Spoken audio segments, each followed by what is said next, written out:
What happens when a man who has everything decides it's not enough? Nathan Cross, a titan of industry with a $1 billion empire, had a perfect life, a stunning home, and a beautiful pregnant wife, Eleanor, who adored him. But he risked it all for a secret affair with a captivating artist named Isabella, and a secret plan, a luxurious romantic getaway to Italy's Lake Como.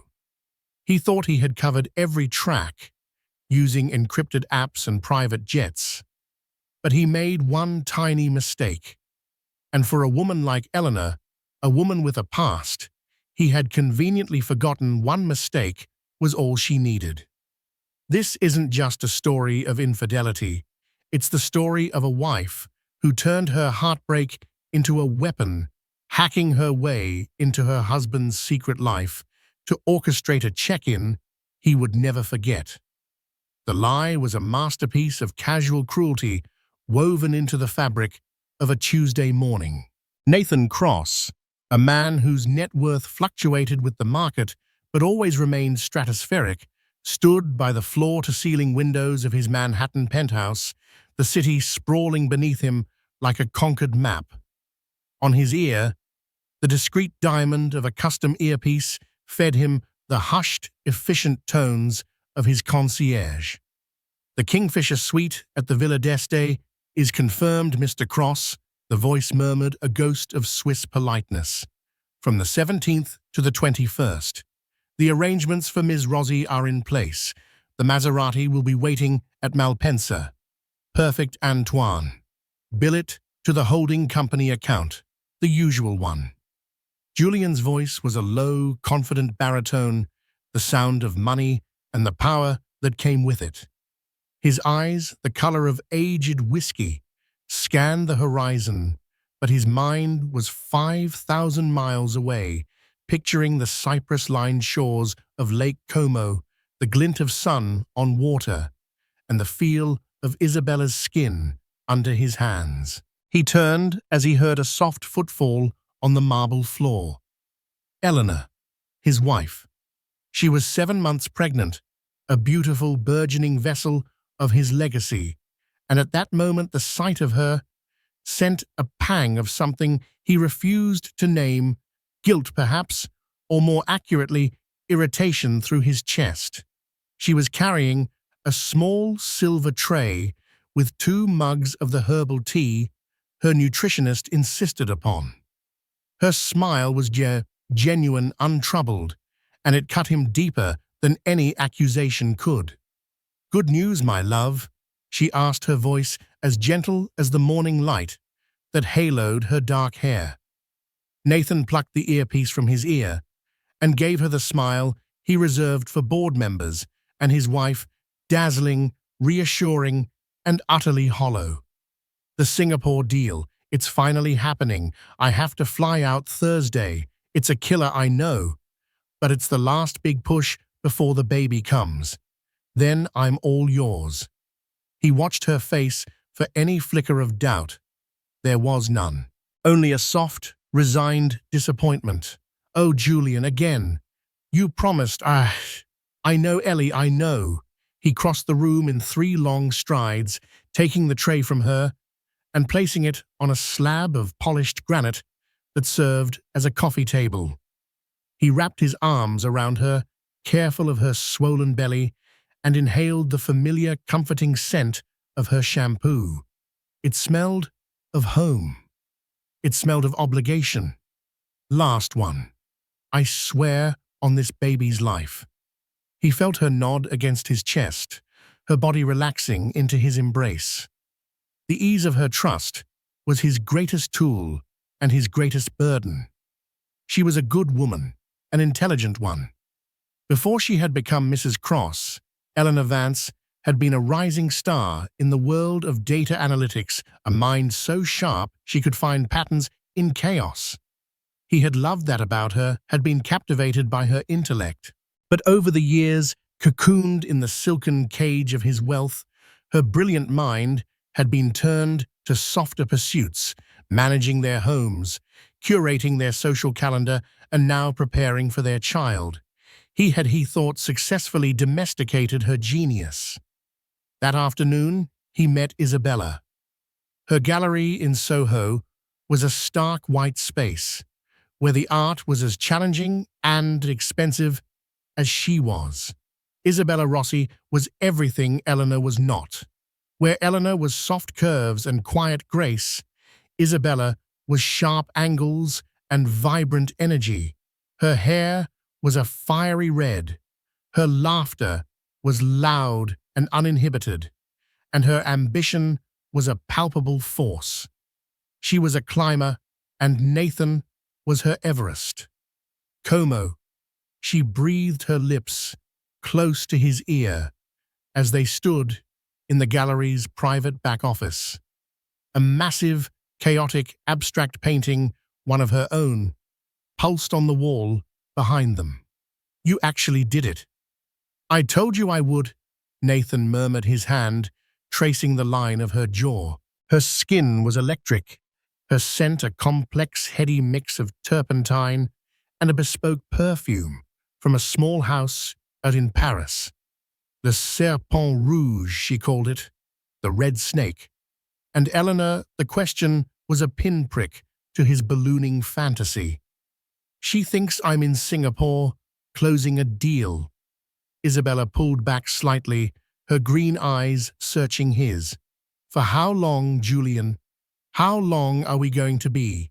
A secret whispered over concierge lines. "You promised me a real life, not a stolen weekend." This was their ritual. The passion, the promises, and then her inevitable push for more. It was a game he enjoyed, the thrill of being wanted so desperately, so completely. With Eleanor, he was a provider, a husband, a soon-to-be father. With Isabella, he was a conquest, a god. After the baby is born, he said the same placating line he always used. The timing would be unseemly right now. "Think of the press." "I'm thinking of my life," she countered, but she let him pull her back in. She wanted to believe him. For now, Lake Como would be enough. He sealed the temporary truce with a kiss that tasted of danger and rebellion, and as he left the gallery, he felt the familiar, exhilarating rush of having it all. Back at the penthouse, the atmosphere was serene. Eleanor was in the half-finished nursery, directing a decorator on the precise shade of cream for the walls. The room was filled with the scent of fresh paint and possibility. She looked up as he entered, her face glowing with domestic bliss. "I was thinking of names," she said, holding up 2 wooden blocks, one carved with an A and one with a T. "Arthur or Thomas, for my grandfather." "Whatever you want, my love," Nathan said, his mind already on the packing list for Italy. He bought her a distraction, a stunningly expensive diamond bracelet he had his jeweler deliver the next day. A pre-push present, he called it. She cried when she saw it, tears of gratitude and love. She put it on her wrist, where it sparkled under the lights, a beautiful glittering lie. The lie held for 2 more days. Nathan moved through the motions of his life with the precision of a surgeon. He took calls from his team in Asia to sell the Singapore narrative. He had his assistant book a refundable flight to Changi Airport, an email confirmation he could accidentally leave visible on his laptop. He packed 1 suitcase for the business trip, somber suits, starched shirts, and another smaller duffel bag that his driver would discreetly place in the trunk of a separate car, a bag filled with linen shirts, soft leather loafers, and the swim trunks he planned to wear while lounging by the lake with Isabella. On the morning of his departure, Eleanor walked him to the door. Her hand rested on her belly, a gesture that had become second nature. "Be safe," she whispered, her eyes shining with a mixture of love and pregnancy-induced hormones. Call me when you land. The minute I'm on the ground, he promised, kissing her forehead. He avoided her lips. It felt safer that way. As the elevator doors slid shut, separating him from his wife and his unborn child, Nathan felt a profound sense of release. He had done it. He had navigated the complexities of his double life with flawless execution. He was free. He was so consumed by the thought of his own cleverness that he failed to notice the small, almost imperceptible detail from the night before. He had been researching restaurants near Bellagio, a final touch for his romantic itinerary with Isabella. For a fleeting moment, a browser tab for the Videst's Michelin-starred restaurant had been open on the shared family iPad, the one Eleanor often used to read before bed. He had closed it quickly, but not quickly enough. And in the quiet of the penthouse hours after his departure, Eleanor sat in the nursery, the scent of paint now cloying and suffocating. The diamond bracelet on her wrist felt cold, heavy as a manacle. She picked up the iPad, her fingers tracing the screen. Her husband thought she spent her days choosing paint colors and reading parenting blogs. He had forgotten who she was. Her finger hovered over the browser icon. A single forgotten tab, a name he had once whispered to her years ago as a distant promise. Videst. Her heart began to beat a slow, heavy, and dangerous rhythm. The game, she realized, was not over. It had just begun. The first thread of suspicion was thin, almost intangible. It wasn't a piece of evidence. It was a feeling, an anomaly in the data stream of their marriage. Nathan was meticulous, a master of compartmentalization, but the digital world had a long memory. That night alone in their vast, silent bed, Eleanor couldn't sleep. The baby was restless, a constant tumbling reminder of the life she was creating within the shell of a lie. She thought back to the flash of the iPad screen. Videst. Why would Nathan be looking at a grand hotel on Lake Como for a business trip in Singapore? The geographical dissonance was jarring. She tried to rationalize it. A pop-up ad, a misclicked link, a piece of research for a future trip, the one he had promised her. But the feeling wouldn't fade. It was a loose thread on a perfect tapestry, and her mind, trained to unravel complexities, couldn't let it go. Her investigation began not with a keyboard, but with a memory. She remembered Julian years ago when his first tech company was a fledgling startup run from their much smaller apartment. She remembered his frantic energy, his bad habits. He used to reuse passwords, cycling through a predictable combination of his mother's name, his first pet, and the year he graduated from Stanford. He was more sophisticated now, of course, with facial recognition and two-factor authentication guarding the gates to his empire. But what about the older forgotten accounts, the digital dust of his past life? She started with his old email, a Hotmail account he hadn't used in a decade, but probably kept for password resets. She tried the old familiar combinations. Mary Cross 78, Stanford 99, Buster the dog. The third one worked. The system, antiquated and trusting, let her in. The inbox was a digital graveyard spam from long-defunct companies, college reunion notifications, newsletters from 2012. It was mostly junk, but in the sent folder from 6 years ago was an email to a high-end travel concierge, Antoine de Courtenay, the same name Nathan had murmured into his earpiece. The subject line was Re-Anniversary Query. She opened it. It was a brief inquiry about a surprise trip for her to Lake Como. He had been planning it once. The email was a ghost of a promise he had never kept. It gave her the name of the concierge service, Elysian Pursuits. This was the first real breadcrumb. She didn't have access to Julian's primary email, but she had a name. She went to the Elysian Pursuits website. It was a masterpiece of minimalist luxury, all soft-focus images of yachts and private islands. There was no client portal, no login screen.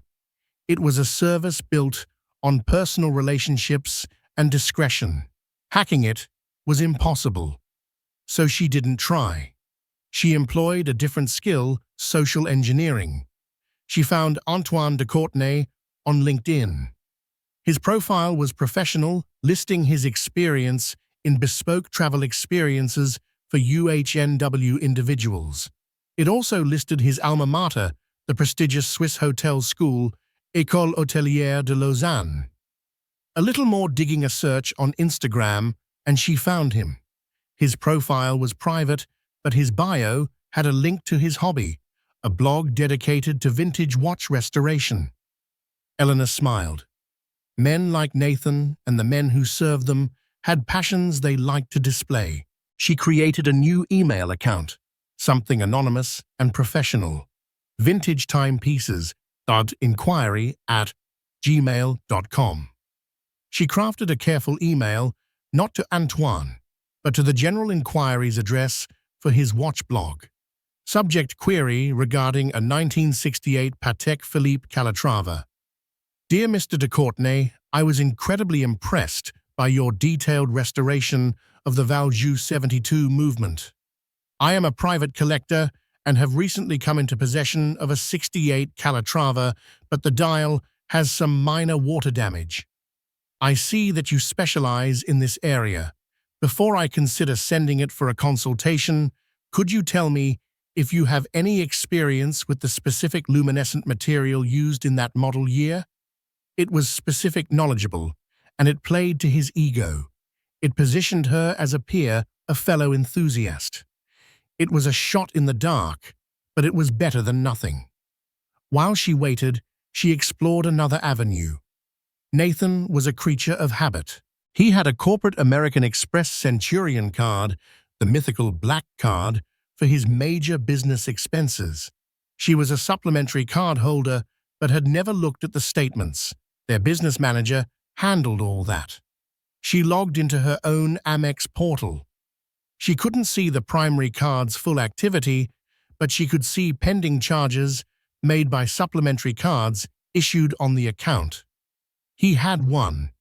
An account, he had told her, was for his personal assistant Chloe, for office supplies and incidentals. Elellanena scrolled through the charges.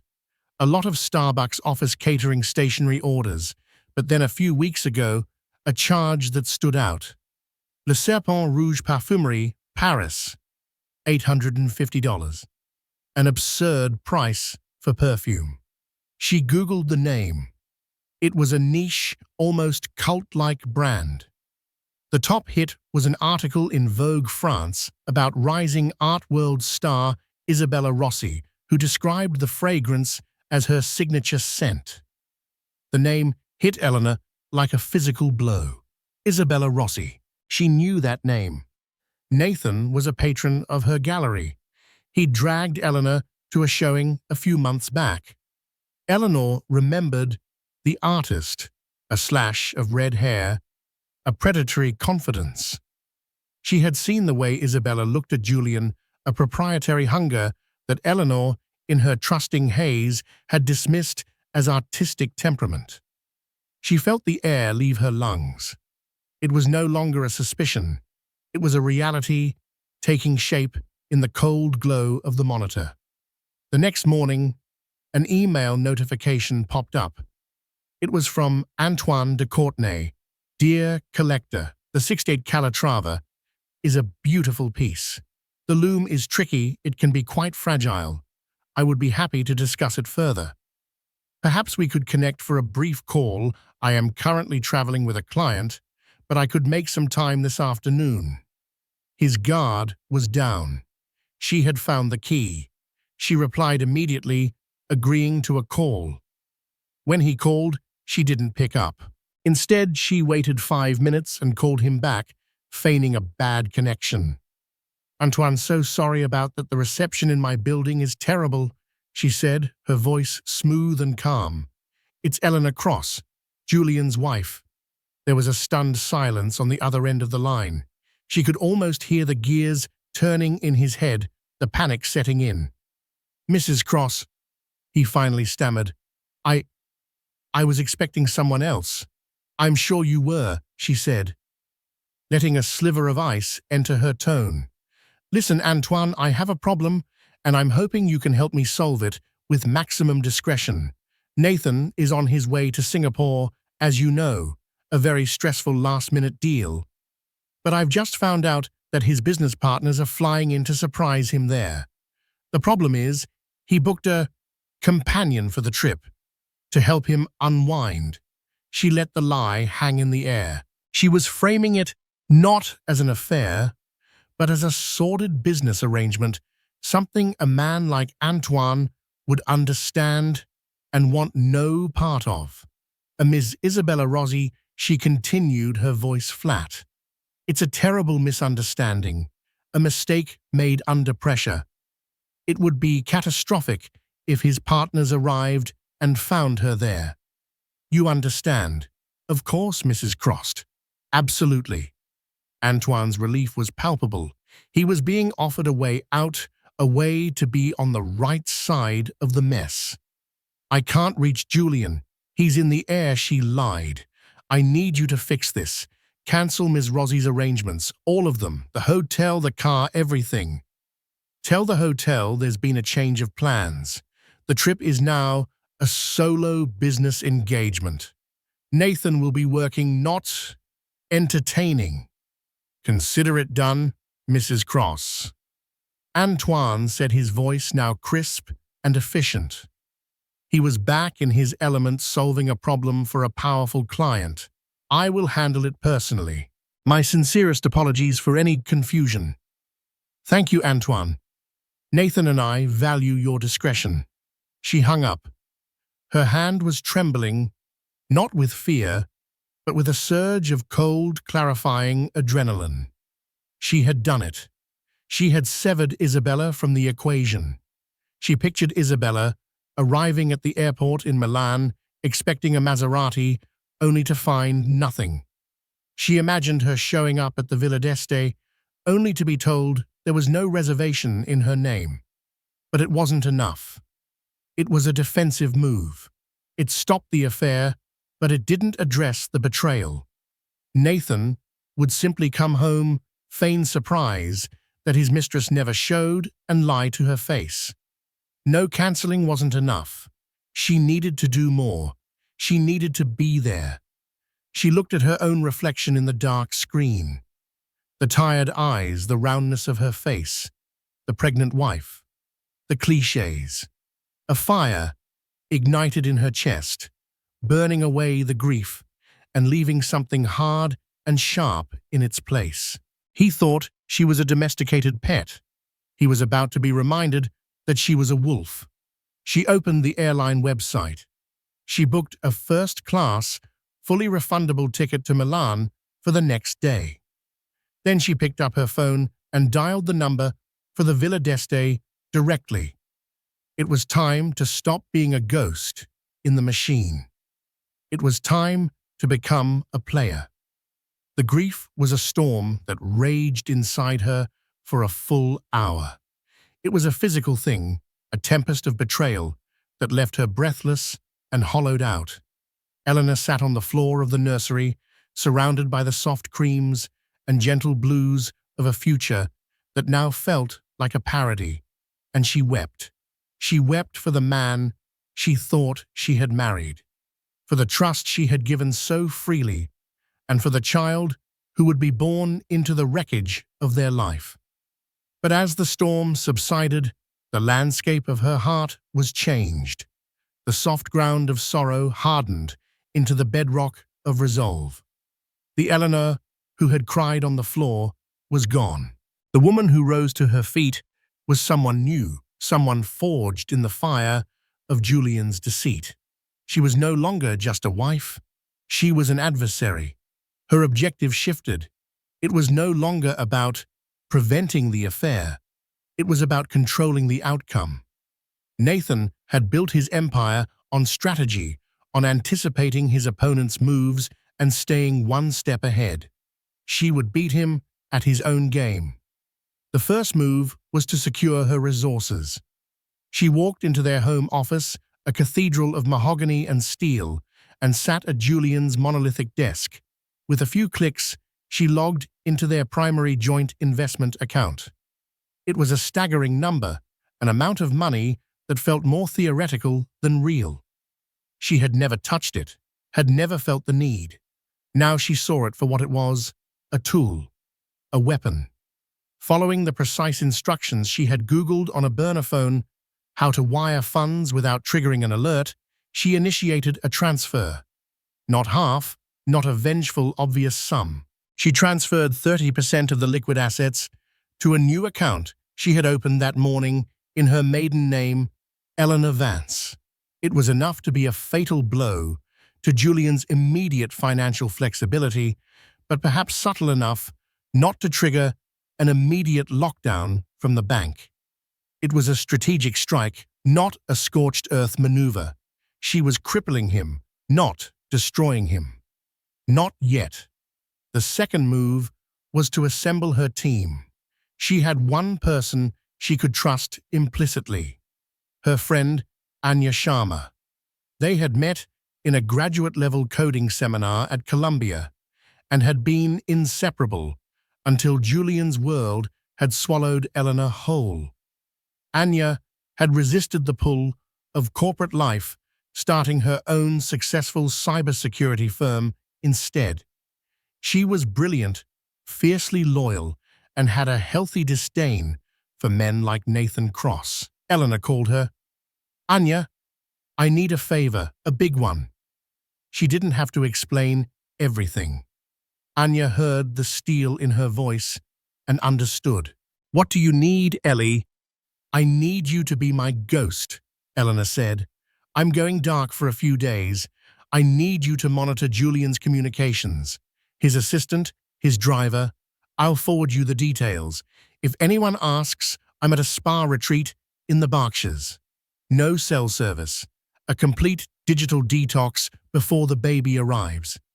Can you do that?" "Consider it done," Anya said, without hesitation. "Burn him to the ground, Ellie." "I'm not interested in burning things," Eleanor replied, her voice dangerously calm. "I'm interested in a corporate takeover." With her flank secured, she turned to the main event, the hotel booking. She knew Antoine had cancelled Isabella's arrangements, wiping her from the official record. The booking at the Villa Videst was now for one person, Mr. Nathan Cross. It was a blank canvas. She didn't try to hack the hotel's system. That was clumsy and left a trail. She used the most powerful exploit known to man, the assumption that a wealthy man's wife is his partner, not his opponent. She dialed the Villa Videst's main number, her voice transformed. It was warm, a little flustered, and brimming with excited conspiratorial energy. "Buongiorno, my name is Eleanor Cross." She began, a hint of laughter in her voice. "My husband, Nathan Cross, has a reservation for the Kingfisher Suite starting tomorrow, and I am planning the most ridiculous, wonderful surprise for him." The receptionist, a woman named Sophia, was instantly charmed. "A surprise, Mrs. Cross? How lovely." "Isn't it?" Eleanor gushed. "He thinks he's coming for a dreadful, boring business meeting. He has no idea that I'm flying in to meet him. The look on his face will be priceless." She created a believable, charming narrative.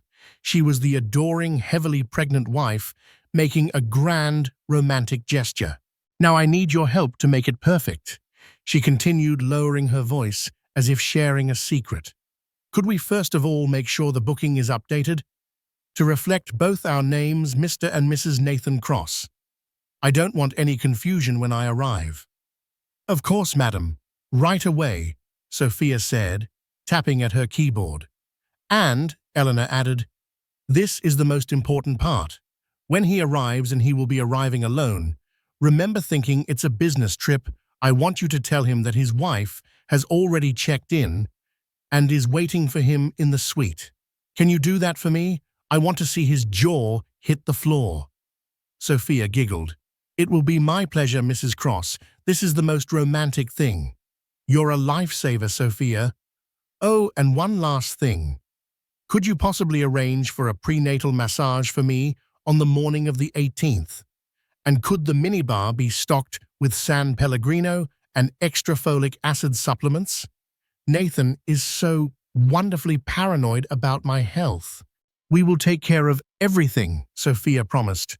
"Your secret is safe with us." Eleanor hung up the phone, a slow smile spreading across her face. It was done. She hadn't hacked a server. She had hacked human nature. She had weaponized their assumptions, their love for romance, their deference to wealth. She had not just inserted herself into Julian's secret life. She had become the protagonist of it. The hotel now believed her to be the intended guest, the cherished wife, and Isabella to be the mistake who had been erased. Her final preparation was personal. She packed a small, elegant suitcase, not with clothes for a fight, but with clothes for a victory. A flowing emerald green maternity gown from a designer Nathan admired. A simple, classic swimsuit. The pearl necklace her own father had given her. She packed for the woman she was not, the woman Nathan thought she was. She looked at the diamond bracelet he had given her, the glittering pacifier. She took it off, walked into the home office, and placed it in the wall safe right next to the passports. Then she changed the code. As she left the penthouse for the last time, her own suitcase in hand, she took one last look around. It was a beautiful cage filled with beautiful things. But the door was now open, and she was walking out. She was not escaping. She was going to war. The air in Milan was warm and smelled of espresso and ambition. Nathan felt it the moment he stepped off the private jet, a palpable shift from the buttoned-up tension of New York. This was a land of pleasure, of indulgence. He was no longer Nathan Cross, CEO, an expectant father. He was a man on the verge of an illicit adventure. Isabella was waiting for him on the tarmac, standing beside a gleaming gunmetal gray Maserati. She was a vision in a white linen dress, her red hair a fiery banner against the blue Italian sky. The sight of her bold and beautiful, and so completely his, erased the last vestiges of his domestic life from his mind. "No chauffeur?" he asked, pulling her into an embrace that was less a greeting and more a claim. "I told you," she whispered against his neck, her voice husky. "I want all of you to myself, no distractions." The drive to Lake Como was a blur of speed and breathtaking scenery. The autostrada gave way to winding lakeside roads, past opulent villas and ancient sleepy villages. Nathan drove with one hand on the wheel, the other intertwined with Isabella's. They were a portrait of romantic perfection, a fantasy ripped from the pages of a luxury magazine. He felt powerful, alive, invincible. They arrived at the gates of the Videst as the afternoon sun began to dip, casting a golden glow over the Renaissance gardens and the tranquil lake. The grandeur of the place was absolute. This, Nathan thought with a surge of pride, was the life he deserved. He left the car with the valet and strode into the legendary lobby, his arm possessively around Isabella's waist. The air was cool and smelled of old money and fresh flowers. He walked to the check-in desk, a picture of casual entitlement. "Nathan Cross," he announced to the impeccably dressed receptionist. "Reservation for the Kingfisher Suite." The woman, whose name tag read Sophia, gave him a dazzling, conspiratorial smile. Her eyes flickered past him to Isabella, a brief, almost imperceptible moment of confusion before returning to Julian.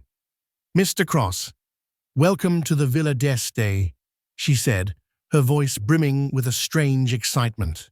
"And sir, we have the most wonderful surprise for you." Julian's own smile widened. He assumed Antoine had arranged for a champagne upgrade or some other sycophantic perk. "Oh, yes." Sophia leaned forward, lowering her voice.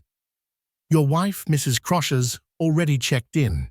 She arrived an hour ago to surprise you. She is waiting for you in the suite right now. She was so excited. It is the most romantic gesture. No, the words did not compute. Julian's brain, a finely tuned machine for processing complex data, simply short-circuited. He stared at the receptionist, his smile frozen on his face, a rictus of horror. He felt the blood drain from his face. Eleanor here. It was impossible. A system error. A hallucination. Beside him, Isabella stiffened. "His what?" she asked, her voice dangerously sharp. Julian's hand shot out, gripping Isabella's arm. "There must be a mistake," he said, his voice a strangled whisper. "A different Mr. Cross, perhaps." Sophia's smile faltered, replaced by professional concern. "No, sir. Mr. Nathan Cross, Kingfisher Suite. Your wife asked me to tell you personally. She wanted to see the look on your face." The look on his face was one of pure, unadulterated panic. He could feel Isabella's furious gaze boring into the side of his head. The lobby, moments before a stage for his triumph, had become a public courtroom. The bellhops, the other guests, they were all witnesses to his unraveling. "Isabella, wait here," he hissed, turning to her. "Just wait here. It's a mix-up, a ridiculous, insane mix-up. I'll sort it out." "A mix-up?" she spat, pulling her arm from his grasp. Her face was a mask of cold fury. She knew Julian.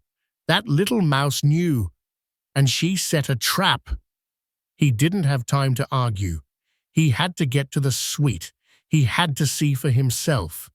He turned and practically ran towards the grand staircase, leaving Isabella standing alone in the center of the lobby, a scarlet woman in a white dress, her fantasy crumbling around her. He fumbled with the keycard at the door to the Kingfisher Suite, his hands slick with sweat. He pushed the door open, and there she was. Eleanor was not crying. She was not screaming. She was sitting on the private terrace, bathed in the soft light of the setting sun.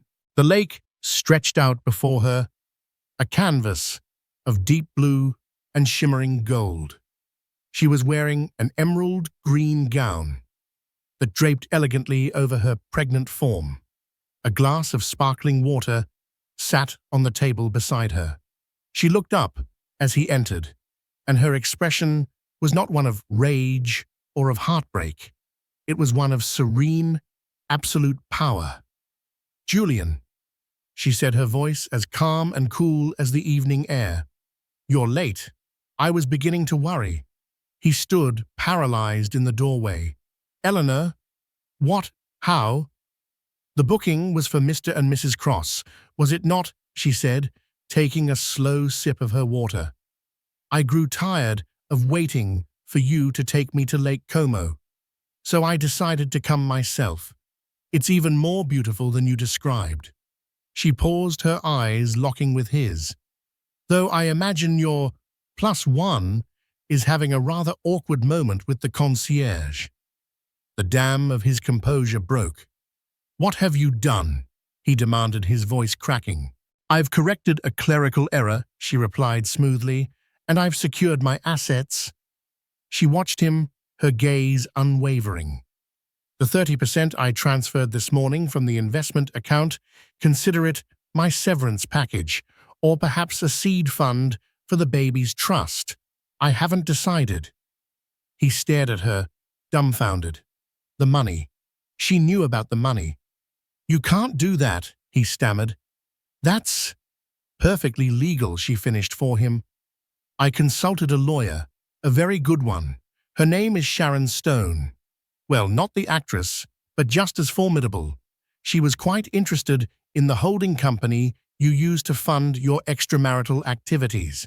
Apparently, using marital assets to facilitate adultery has certain legal ramifications, especially when one of the parties is about to give birth. Every word was a perfectly aimed shot.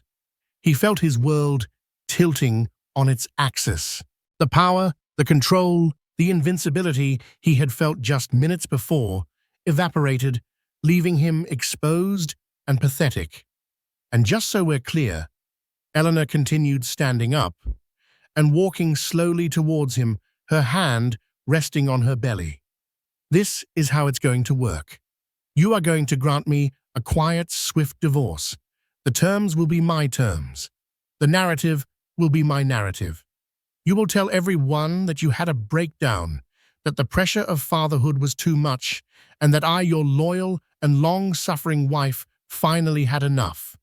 You will not fight me on this, because if you do, she leaned in her voice, dropping to a whisper, Anya Sharma, from your old Columbia coding class, sends a certain file to the SEC, a file detailing the offshore creative accounting you were so proud of in 2022. Do you remember that Julian? He remembered. He felt a cold dread snake its way up his spine. The sound of a commotion from the hallway broke the spell. A raised voice. Isabella's. Eleanor smiled, a thin, triumphant curve of her lips. I believe your guest is checking out. You should probably go and say goodbye. He turned, stumbling back from her, as if she had physically struck him. He opened the suite door to see Isabella in a heated argument with the hotel manager, her face streaked with tears of rage and humiliation. She saw Nathan and let out a harsh, broken laugh. There he is, she cried, her voice echoing in the marble hall. The great man. Tell me, Julian, was I the business deal? Was I the Singapore contract? He stood there mute, caught between the two women, who represented the two halves of his life, both of which were now in ruins. Isabella spat a final venomous curse at him and stormed away, her dream of a new life dead on the lobby floor. Nathan turned back to the suite. Eleanor was standing by the window, silhouetted against the dying sun, one hand on the child that was his and his alone no longer. She had not just beaten him. She had erased him. She had taken his money, his future, his secrets, and his power, and she had done it all with a grace and brutality that he, in his arrogance, had never thought her capable of. He had built a gilded cage for her, and she had used the bars to forge a key, leaving him locked inside. The click of the suite door shutting behind Isabella was a sound of absolute finality. It echoed in the opulent room, a full stop on Julian's life as he knew it. He was left in the suddenly vast space with the woman he had married and so grievously underestimated. The setting sun bled across the sky, painting the lake in hues of orange and violet, a beautiful, indifferent backdrop to the ugliest moment of his existence. He turned slowly from the door to face Eleanor. The panic that had seized him in the hallway was curdling into a desperate, sputtering rage. It was the last weapon in his arsenal. How could you? He breathed the words laced with a disbelief that was almost pathetic. To follow me here, to make a scene like this. Have you gone insane? Eleanor didn't flinch. She simply tilted her head, a gesture of mild curiosity, as if he were a specimen under a microscope.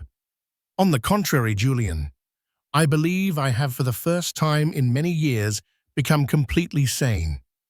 I see everything with a perfect, painful clarity.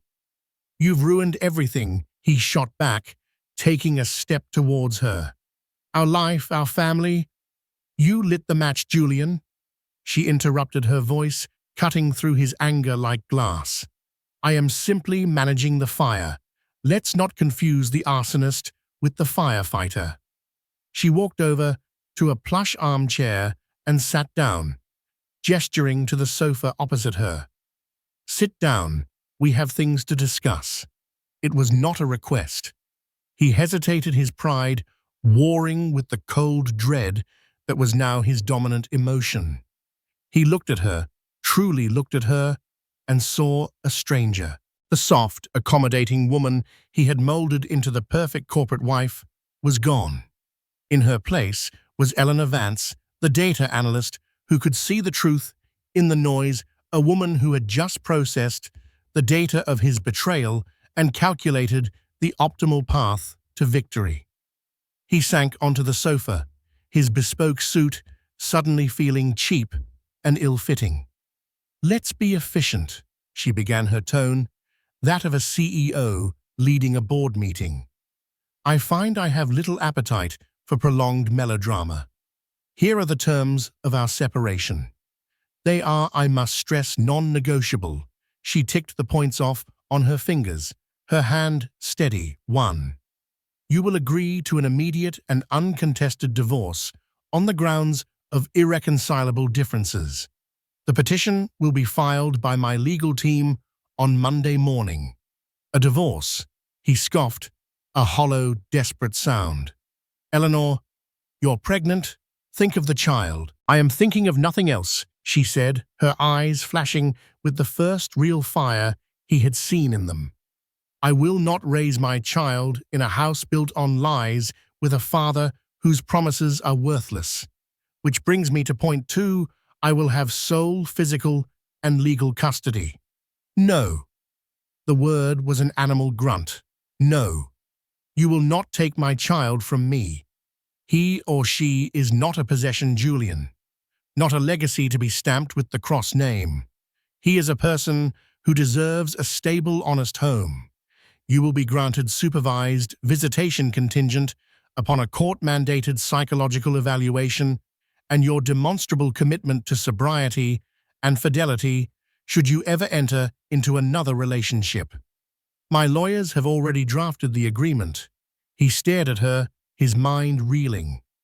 Sobriety, she knew about the nights he drank too much, the deals fueled by scotch and bravado. She had seen everything he thought he had hidden. 3, she continued, relentless. The assets. The 30% was merely a liquidity measure. The final settlement will award me the penthouse. It will be my child's home, our property in the Hamptons, and 60% of all remaining marital assets. Your offshore accounts, the ones Anya so kindly mapped out for me, will be liquidated and split accordingly. 60%, that's extortion. It's a bargain, Julian. The alternative involves the words fraud, SEC, and prison. Anya's file is quite comprehensive. Think of it as a discount for good behavior. He slumped back, defeated. Every escape route was cut off. Every line of attack was anticipated and neutralized. He had been playing checkers while she was playing three-dimensional chess. Finally, she said, her voice softening almost imperceptibly the narrative. This is where I am being, I think, remarkably generous. We will not have a scandal. There will be no mention of infidelity. The official story, which my publicist has already prepared a statement for, is that the pressures of your work and impending fatherhood led to a personal crisis on your part. You have voluntarily checked into a wellness retreat to recenter yourself.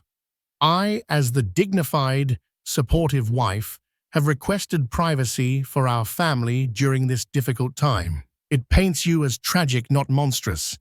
It protects the Cross name, not for your sake, but for our child's. She stood up, the meeting adjourned. The sheer brutal efficiency of it all was the most humiliating part. This wasn't a crime of passion. It was a corporate takeover. She had analyzed his weaknesses, leveraged her assets, and executed a flawless plan to remove him from the company of her life. "Now," she said, her voice regaining its calm, "I would like you to leave." "Leave?" he asked, looking around the suite that he had booked for his conquest. "Where am I supposed to go? I believe Ms. Rossi took the Maserati, so a taxi to Malpensa might be your best option. I'm sure you can find a flight back to New York. Perhaps in coach, it might be a valuable experience for you." Her eyes were cold. "This is my suite now. I paid for it with the money you set aside for your mistress. It seems only fitting that I should be the one to enjoy the view." He rose to his feet, his body feeling heavy ancient. He walked to the door, a man in a daze. He paused, with his hand on the handle, and looked back at her. She was standing on the terrace again, her back to him, looking out at the serene, impossibly beautiful lake. She didn't look back. Nathan Cross walked out of the Kingfisher suite and into the ruins of his life. The long, ornate hallway of the Videst felt like a funeral procession. The polite nods from the staff felt like accusations. He was a king deposed, walking out of his own castle in shame. As he stood on the gravel driveway, waiting under the stars for a taxi, the cool night air did nothing to quench the fire of his humiliation. He had lost everything, and the most terrifying part was that he had never even seen the battle coming. Elellanena did not leave Lake Como the next day, or the day after. She stayed for the remainder of the week. She had booked the week Nathan had intended for his affair. It was an act of deliberate reclamation. She had her prenatal massage. She took gentle walks through the immaculate gardens, her hand resting on her belly. She took a private boat tour of the lake, letting the spray mist her face as she passed the opulent villas of the world's elite. She was not hiding or convalescing. She was occupying the space her victory had won. She ate alone in the grand dining room, impervious to the curious glances of other guests. The story of the chaotic check-in had undoubtedly become hotel lore, but Elellanena projected an aura of such serene, untouchable authority that no one dared whisper in her presence. She was Mrs. Cross, the woman whose husband had suffered a personal crisis, and she was handling it with admirable, almost regal fortitude. She was playing the part she had written for herself, and she was playing it to perfection. On her phone, the world was reacting precisely as she had predicted. Anya fed her summaries of the fallout. The statement from her publicist was picked up by the society columns. There were murmurs of sympathy, of admiration for her strength. Nathan had disappeared, adhering to the script of a man in retreat. His lawyers, outmaneuvered and facing the threat of an SEC investigation, had capitulated on every point. The divorce papers were signed via a digital proxy before Elellanena had even finished her breakfast on Tuesday. She received one communication from Isabella. It was a single vitriolic email sent to an old address. It was a torrent of rage, accusing Elellanena of being a scheming, cold-hearted monster. Elellanena read it, took a sip of her chamomile tea, and typed a single-sentence reply. "You gambled on the wrong man. I would suggest you choose your investments more wisely in the future." She then had Anya block the address. Isabella Rossi was a casualty of a war she had helped start, but was never equipped to win. She was no longer relevant to the data set. When Elellanena flew back to New York, she returned not to a broken home, but to a headquarters. The penthouse, once a symbol of her gilded cage, was now her fortress. She had the locks changed. She directed a team of movers to pack every trace of Julian, his clothes, his books, his collection of self-important art, and have it all sent to a storage unit in New Jersey. Her life became a model of focused preparation. Her days were structured around her health and the imminent arrival of her child.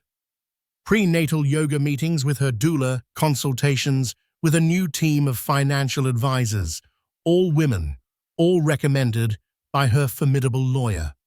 She was building a new empire, smaller and more secure than Julian's, but entirely her own. She felt his absence as a palpable relief. The silence in the penthouse was not lonely, it was peaceful. She was no longer walking on the eggshells of his moods, no longer trying to decipher the subtext of his lies. The clarity she had spoken of in Como was real. It was a clean, quiet space where she could finally breathe. 2 months later, in the crisp air of late autumn, Eleanor went into labor. She did not call Julian. Her birth plan was precise. Anya was her primary support person, a calm, steady presence in the delivery room. She gave birth to a daughter, a small, perfect creature with a tuft of dark hair and her mother's calm, observant eyes. As she held the baby for the first time, the last vestiges of the old Eleanor the heartbroken wife melted away. This tiny warm weight in her arms was the future. This was the reason for the fight, the spoils of her war. She named her Thea, not for a family member, not for a historical figure, just Thea, a name that was strong, simple, and entirely her own. The day after she came home from the hospital, a single, overwrought bouquet of white roses arrived at the penthouse. The card simply read, "I'm a father, I have a right." Eleanor looked at the ostentatious display of flowers, then down at the baby sleeping in her bassinet. She picked up her phone and sent a text message to her lawyer. Enforce the visitation agreement. He can see her next week. Supervised. 1 hour. She then took the card from the bouquet, walked into her home office, and dropped it into a paper shredder. She watched the words get sliced into meaningless confetti. Nathan was no longer her husband, her partner, or her adversary. He was just a variable, a line item in her daughter's life to be managed with the same cool, strategic efficiency she now applied to everything else. Standing at the floor-to-ceiling windows, holding her daughter, and looking out over the city that was now hers, Eleanor Cross, or rather Eleanor Vance, felt a profound sense of peace. The gambit had been won. The empire had fallen. And from its ashes, an empress had risen. In the end, it wasn't a corporate raider or a market crash that brought down the empire of Nathan Cross. It was the quiet, underestimated woman he left behind. Eleanor emerged from the wreckage not as a victim, but as the architect of her own liberation, a master strategist who turned her pain into power.